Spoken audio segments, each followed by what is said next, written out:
दिल्ली के मुस्तफाबाद इमारत हादसे में अब तक 11 लोगों की मौत, अब भी बल में भी दबे हैं कई लोगों को बचाने के लिए रेस्क्यू ऑपरेशन जारी। मुस्तफाबाद का इमारत हादसा कैमरे में कैद हुआ। घटना का सीसीटीवी फुटेज भी सामने आया। चंद सेकंड में जमींदोज हो गई थी पूरी बिल्डिंग। दिल्ली विधानसभा के उपाध्यक्ष और मुस्तफाबाद से विधायक मोहन सिंह बिष्ट मुस्तफाबाद पहुंचे, हादसे वाली जगह का जायजा लिया, अधिकारियों से रेस्क्यू ऑपरेशन की जानकारी भी दी। मुस्तफाबाद हादसे पर बीजेपी विधायक मोहन सिंह बिष्ट बोले, प्रशासन की लापरवाही से यह हादसा हुआ। मुस्तफाबाद हादसे पर सीएम रेखा गुप्ता ने दुख जताया, कहा कि हादसा अत्यंत दुखद है, घटना की जांच के आदेश दिए, दोषियों के खिलाफ सख्त कार्रवाई होगी। मुस्तफाबाद हादसे पर बीजेपी सांसद प्रवीण खंडेलवाल बोले कि ये घटना बेहद दुखद है, मामले की जांच होगी, दोषियों के खिलाफ सख्त से सख्त कार्रवाई करेंगे। मुस्तफाबाद हादसे पर पूर्व सीएम केजरीवाल ने दुख जताया, ट्वीट करके लिखा, हादसे में जिन्होंने अपनों को खोया उनके प्रति गहरी संवेदनाएं। कृणाल हत्याकांड के बाद से सनीपुर में तनाव है, आज भी इलाके में हिंदुओं का विरोध प्रदर्शन, घर में पलायन के पोस्टर लगाए गए। कृणाल मर्डर का मुख्य आरोपी साहिल और दिलशाद अब भी फरार। दिल्ली पुलिस की 10 टीमें दोनों की तलाश में जुटी। दिल्ली में अवैध नॉनवेज की दुकानें बंद, मंत्री मंजींदर सिंह सिरसा के अल्टीमेटम के बाद दुकानें बंद हुई। सिरसा ने बिना लाइसेंस की दुकानों को 24 घंटे का अल्टीमेटम दिया था। 22 अप्रैल को 2 दिन की सऊदी अरब दौरे पर जाएंगे प्रधानमंत्री मोदी। क्राउन प्रिंस मोहम्मद बिन सलमान के बुलावे पर दौरा, दोनों देशों के रिश्तों को नई मजबूती मिलेगी।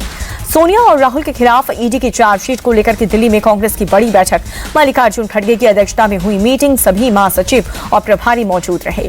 कांग्रेस की मीटिंग के खड़गे बोले, ये सब राजनीतिक बदले की कार्रवाई है। एआईसीसी की मीटिंग में ठीक बात, ईडी की कार्रवाई महज संयोग नहीं, हम इससे डरने वाले नहीं हैं।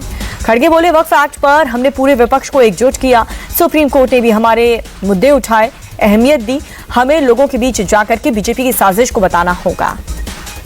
न्यायपालिका को लेकर के बीजेपी सांसद निशिकांत दुबे का बड़ा बयान, बोले कि अगर हर बात के लिए सुप्रीम कोर्ट जाना है तो फिर संसद को बंद कर देना चाहिए। निशिकांत दुबे बोले कि अपनी सीमा से बाहर जा रही है सुप्रीम कोर्ट, जो राष्ट्रपति मुख्य न्यायाधीश की नियुक्ति करते हैं उन्हें आप निर्दोष कैसे दे सकते हैं। नवीन पटनायक लगातार 9वीं बार बीजेटी के अध्यक्ष बने हैं। पार्टी के राज्य परिषद की बैठक में सर्व समिति से पटनायक को अध्यक्ष चुना गया। मुर्शिदाबाद पहुंचे राज्यपाल सीवी आनंद बोस हिंसा प्रभावित इलाके का दौरा कर मौजूदा हालात का जायजा लिया। राज्यपाल ने हिंसा पीड़ित परिवारों से मुलाकात की। जाफराबाद में मारे गए गोविंद और चंदन दास के परिवार से भी मुलाकात की। हिंसा पीड़ित से मुलाकात के बाद राज्यपाल बोले, पीड़ित न्याय और शांति चाहते हैं, मुझे किसी ने यहाँ पर नहीं भेजा है, खुद आया हूँ, पीड़ितों की बात ऊपर तक पहुंचाऊंगा। राज्यपाल बोले कि जो कुछ भी हुआ वो शर्मनाक, पीड़ितों की आपबीती सुनकर बहुत दुख हुआ, शांति बहाली हमारी प्राथमिकता, जान माल की सुरक्षा सर्वोपरि। राज्यपाल बोले, हालात काबू में है, लेकिन जो भी दाग लगे वो गहरे हैं, इस पूरे मामले में रिपोर्ट केंद्र को दूंगा। राष्ट्रीय महिला आयोग की टीम ने भी मुर्शिदाबाद में हिंसा प्रभावित इलाकों का दौरा किया। आयोग की अध्यक्ष विजया पीड़ित महिलाओं और बच्चों से मिली।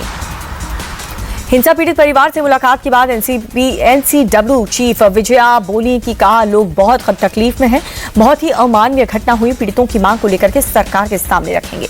मुर्शिदाबाद हिंसा की जांच तेज हुई। जाफराबाद पहुंची एसआईटी की टीम, फॉरेंसिक की टीम ने सबूत जुटाए। जाफराबाद में पिता पुत्र की हत्या हुई थी, दंगाइयों ने घर से खींच करके बाप बेटे को मौत के घाट उतारा। मुर्शिदाबाद की हिंसा पीड़ित महिलाओं का बड़ा खुलासा, कहा कि हमें चूड़ियां उतारने और अपनी संस्कृति छोड़ करके इस्लाम कबूलने की धमकी दी गई।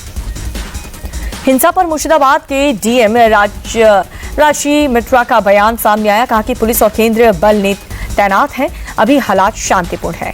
बंगाल के बालूर घाट में मुर्शिदाबाद हिंसा के खिलाफ बीजेपी का प्रदर्शन उग्र हुआ। पुलिस और प्रदर्शनकारियों की धक्का मुक्की, बैरिकेडिंग तोड़ने की कोशिश हुई। नोएडा में विश्व हिंदू परिषद का प्रदर्शन, मुर्शिदाबाद हिंसा और ममता सरकार के खिलाफ जम करके नारेबाजी हुई। पटना में सड़क पर उतरे विश्व हिंदू परिषद के लोग, मुर्शिदाबाद हिंसा को लेकर ममता बनर्जी के इस्तीफे और बंगाल में राष्ट्रपति शासन की मांग। बिहार के डिप्टी सीएम विजय सिन्हा का ममता बनर्जी पर अटैक, कहा कि बंगाल को बांग्लादेश बनाने का मन बना चुकी है ममता, ऐसे लोग राष्ट्रीय हितैषी नहीं, कार्रवाई जरूरी है। मुर्शिदाबाद हिंसा के खिलाफ नागपुर में भी प्रदर्शन, वीएचपी और बजरंग दल ने निकाली रैली, ममता सरकार के खिलाफ नारेबाजी की, बंगाल में राष्ट्रपति शासन लगाने की मांग की। मुर्शिदाबाद हिंसा के खिलाफ बीजेपी का प्रदर्शन, नेताजी भवन से लेकर के श्याम प्रसाद मुखर्जी हाउस तक निकाला मार्च। एमएनएस चीफ राज ठाकरे ने उद्धव ठाकरे के साथ आने के संकेत दिए, बोले कि उद्धव के साथ मेरे राजनीतिक मतभेद हो सकते हैं, लेकिन महाराष्ट्र के हित में एक होना होगा तो मैं तैयार हूं। राज ठाकरे बोले कि बड़े मुद्दे पर हमारा विवाद छोटा हो जाता है, मराठी मानुष के लिए साथ आना कोई मुश्किल की बात नहीं है। राज ठाकरे के बयान पर उद्धव ठाकरे की भी प्रतिक्रिया सामने आई, बोले कि मेरी तरफ से कोई झगड़ा नहीं था, लेकिन कभी समर्थन देंगे, कभी विरोध करेंगे, ऐसा नहीं चलेगा। उद्धव ठाकरे बोले, महाराष्ट्र के हित में निरर्थक झगड़े को दूर करने के लिए मैं भी तैयार हूं। मराठी के हित के लिए सभी को साथ आने की जरूरत। हिंदी भाषा पर विवाद को लेकर के उद्धव ठाकरे का बयान, बोले कि हिंदू का कोई भी विरोध नहीं है, लेकिन महाराष्ट्र में हिंदी अनिवार्य नहीं होने देंगे।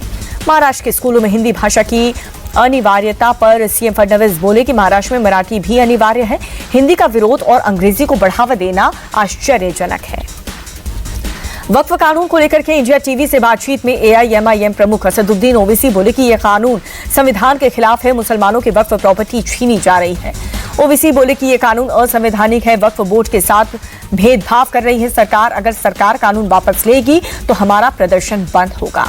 ओवैसी का सरकार पर आरोप, बोले कि सरकार ने बिल लाने से पहले सभी पक्षों से बात नहीं की। पीएम मोदी देश को गुमराह कर रहे हैं। ओवैसी बोले कानून से दाऊदी बोहरा मुसलमान को कोई भी फायदा नहीं। दाऊदी बोहरा मुस्लिम वक्फ बोर्ड में शामिल नहीं होना चाहते। ओवैसी बोले वक्फ कानून को लेकर के सुप्रीम कोर्ट में कानूनी जंग मजबूती से लड़ेंगे। वक्फ कानून का मकसद एक आदमी को फायदा पहुंचाना। केंद्रीय मंत्री जी किशन रेड्डी का ओवैसी पर आरोप, कहा कि वक्फ के कई कम्युनिटी हॉल किसी और के नाम से बनवाए, लेकिन उसकी आय दारुसलम को जाती है। केंद्रीय मंत्री बंडी संजय को भी ओवैसी पर निशाना, कहा कि सरकारी जमीन पर हॉस्पिटल बना करके गरीबों से भरपूर पैसा वसूल रहे हैं। एआईएमआईएम के बिहार प्रदेश अध्यक्ष ईमान से वक्फ संपत्ति में बड़े पैमाने पर गड़बड़ी का आरोप लगाया है। कहा कि मुतवल्लियों ने बहुत ही सारी संपत्तियों को बेचा है। मुंबई में जैन मंदिर तोड़ने पर बवाल हुआ, सड़क पर उतरे जैन समुदाय के लोग। 16 अप्रैल को विलेपाले स्थित जैन मंदिर को बीएमसी ने तोड़ा। बीएमसी की कार्रवाई के खिलाफ जैन समुदाय के निकाला है विरोध मार्च।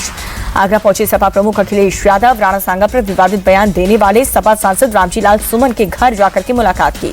अखिलेश बोले रामजीलाल सुमन के घर साजिश के तहत हमला हुआ है। साजिश में योगी के स्वाजित विधायक शामिल हैं।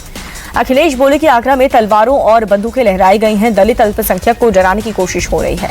आगरा में अखिलेश बोले कि हमले के पीछे सरकार का समर्थन है। हमलावरों को इरादा जान लेने का था। दोषियों के खिलाफ सख्त कार्रवाई हो। सपा और कांग्रेस पर सीएम योगी आदित्यनाथ का बड़ा हमला, बोले कि सपा और कांग्रेस नया जातीय संघर्ष शुरू कर रही है। ये औरंगजेब का महिमा मंडन करने वाले लोग हैं। गोरखपुर दौरे पर सीएम योगी आदित्यनाथ गोरखनाथ मंदिर में लगाया जनता दरबार, लोगों की समस्याएं सुनी, अधिकारियों को जल्द से जल्द समाधान के निर्देश दिए। तेजस्वी यादव ने नीतीश सरकार पर साधा निशाना, भ्रष्टाचार का आरोप लगाया। बोले कि बिहार कर्ज में डूबा हुआ है, संगठित भ्रष्टाचार करके टेंडर निकाले जा रहे हैं। तेजस्वी यादव बोले निर्माण कार्य में मंत्री को 30% कमीशन जाता है। नल जल योजना में बड़े पैमाने पर लूट हुई है। जेईई मेंस सेशन 2 के नतीजे घोषित, नेशनल टेस्टिंग एजेंसी ने जारी किया रिजल्ट। 24 छात्रों को 100% मिले हैं। असम के डिब्रूगढ़ जेल में ही बंद रहेगा अमृतपाल। पंजाब सरकार ने एनएसए का 1 साल और बढ़ा दिया। यूपी के बलिया में बच्चों की मामूली विवाद में क्रूरता की हद पार कर गई। दबंग युवक ने 8 साल के मासूम को सड़क पर पटका, बच्चे की हालत गंभीर। मारपीट करने वाले आरोपियों के खिलाफ केस दर्ज हुआ। पुलिस ने 3 महिला समेत 12 लोगों को गिरफ्तार कर लिया। मध्य प्रदेश के सागर में मुस्लिम लड़के के हिंदू लड़के को भगाने पर बवाल हुआ। गुस्साए भीड़ ने लड़के की दुकान को आग के हवाले कर दिया। उग्र भीड़ ने कई घरों को भी फूंका। बेकाबू भीड़ को हटाने के लिए पुलिस की हवाई फायरिंग हुई। क्रॉस बॉर्डर ड्रग तस्करी पर दिल्ली पुलिस का शिकंजा, एंटी नार्कोटिक्स टास्क फोर्स ने तस्करी करने वाले 10 आरोपियों को पकड़ लिया। पकड़े गए आरोपियों के पास से बड़ी मात्रा में हेरोइन बरामद। अफगानिस्तान, पाकिस्तान और भारत के चलाते थे ये लोग सिंडिकेट। हरियाणा के नूह में अतिक्रमण हटाने गई टीम पर हमला हुआ। स्थानीय लोगों ने पथराव किया। हमला करने वालों के खिलाफ पुलिस में शिकायत दर्ज हुई। अवैध कॉलोनियों के अतिक्रमण हटाने गई थी टीम। नागपुर के डंपिंग यार्ड में लगी भीषण आग, आसमान में उठा धुएं का गुबार। आग लगने की वजह साफ नहीं हो पाई। इंदौर मेट्रो का हुआ ट्रायल रन। कैबिनेट मंत्री कैलाश विजयवर्गीय ने ट्रायल रन के दौरान की यात्रा, बोले इंदौर के लिए गौरव की बात है। गुजरात टाइटंस के खिलाफ दिल्ली के ओपनर अभिषेक पोरेल ने 9 गेंद पर बनाए 18 रन। करुण नायर के गुजरात टाइटंस के खिलाफ खेली 18 गेंद पर 31 रन की पारी। पारी के दौरान जड़े 2 छक्के प्रसिद्ध कृष्ण ने हासिल किया नायर का विकेट। दिल्ली कैपिटल के बल्लेबाज केएल राहुल ने आईपीएल में रचा इतिहास। 129 पारियों में केएल ने पूरे किए 200 छक्के। आईपीएल इतिहास की पारी के हिसाब से 200 छक्के पूरे करने वाले सबसे तेज भारतीय बने हैं केएल राहुल। दिल्ली के खिलाफ 14 गेंद पर 28 रन बनाकर के लौटे पवेलियन। आईपीएल में 37वें मैच में पंजाब किंग्स और आरसीबी की टक्कर। 20 अप्रैल को मुल्लापुर में दोनों टीम होंगी आमने सामने। सीजन 18 में पंजाब किंग्स ने रॉयल चैलेंजर्स बैंगलोर को 5 विकेट से दी मात। आरसीबी के पास बदला लेने का मौका। सुपर संडे को लेकर के मैच में आमने सामने मुंबई इंडियंस और चेन्नई सुपर किंग्स। सीजन 18 में मुंबई करेगी चेन्नई से हिसाब बराबर। 23 मार्च को चेन्नई ने 4 विकेट से मुंबई को हराया था। इंडियन प्रीमियर लीग में 38 बार हुई है चेन्नई सुपर किंग्स और मुंबई इंडियंस की भिड़ंत। 18 बार चेन्नई ने जीती, 20 बार मुंबई को जीत मिली। दिल्ली के खिलाड़ी केएल राहुल ने मजाकिया अंदाज में केविन पीटरसन का उड़ाया मजाक। प्रैक्टिस सेशन के दौरान पीटरसन ने पूछा, मेंटोर क्या होता है? जवाब में राहुल ने कहा कि मेंटोर वो होता है जो सीजन के बीच में मालदीव जाता है। केएल राहुल के मजाकिया अंदाज में पीटरसन की छूटी हंसी। पीटरसन की खिंचाई पर दिल्ली कैपिटल ने सोशल मीडिया पर केएल राहुल को कहा शुक्रिया। दिल्ली के मेंटोर केविन पीटरसन।